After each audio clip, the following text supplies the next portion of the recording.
गेममा छिट्टै आउँदैछ यो जिरोक्सवाला बन्डल अनि यो पर्पल सेटवाला बन्डल पनि आउँदैछ छिट्टै हाम्रो गेममा।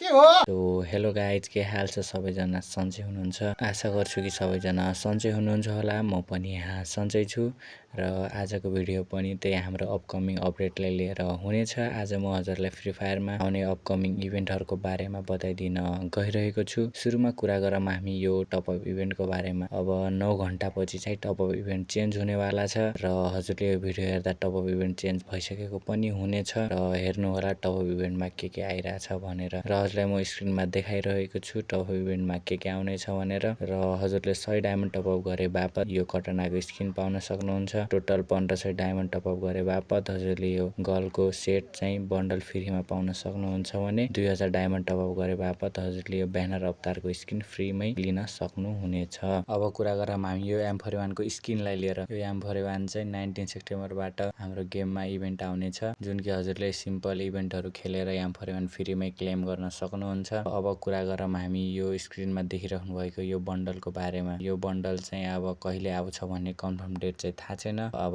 यस्तो पोसिबल डेट चाहिँ अब 20 सेप्टेम्बरमा चाहिँ यो इभेन्ट गेममा आउन सक्ने धेरै चान्स छ। अब कुरा गरौँ यो बनी बन्डलको बारेमा। यो बनी बन्डल पनि अहिलेसम्म गेममा आएको छैन र अरू सर्भरमा चाहिँ यो गेममा आइसक्यो। बनी बन्डल चाहिँ अब यो ट्रबल नाइट इभेन्ट सकिने बित्तिकै यो बनी बन्डल गेममा आउँछ। र अब हामी सिधै कुरा गरौँ मेन टपिकमा, जुन कि हुनेवाला छ यो जिरोक्सवाला बन्डलको बारेमा। स्क्रिनमा देख्नुभएको जिरोक्सवाला बन्डल चाहिँ कहिले आउँछ भन्ने कन्फर्म डेट चाहिँ थाहा छैन, तर हाइली चान्स छ कि यो गेममा आउँछ भन्ने, किनकि कतै कुरा चलिरहेको छ यो बन्डल रिटर्न आउँछ भनेर। र यो मेरो पनि एकदम फेभरेट बन्डल हो, त्यसैले डायमन्ड राख्नु होला। र अब कुरा गरौँ हामी यो पर्पल सेटको बारेमा। यो पर्पल सेटवाला बन्डल चाहिँ अब कहिले आउँछ भन्ने यसको पनि कन्फर्म डेट छैन, तर यसको पनि कतै कुरा चलिरह। डायमन्डहरू सेभ गरेर राख्नु, आउने बित्तिकै निकाल्नुपर्छ। यसको कपालमा पनि सबै फिदा छन्, म पनि छु। र अब कुरा गरौँ हामी यो ओल्ड इलाइट पासलाई लिएर।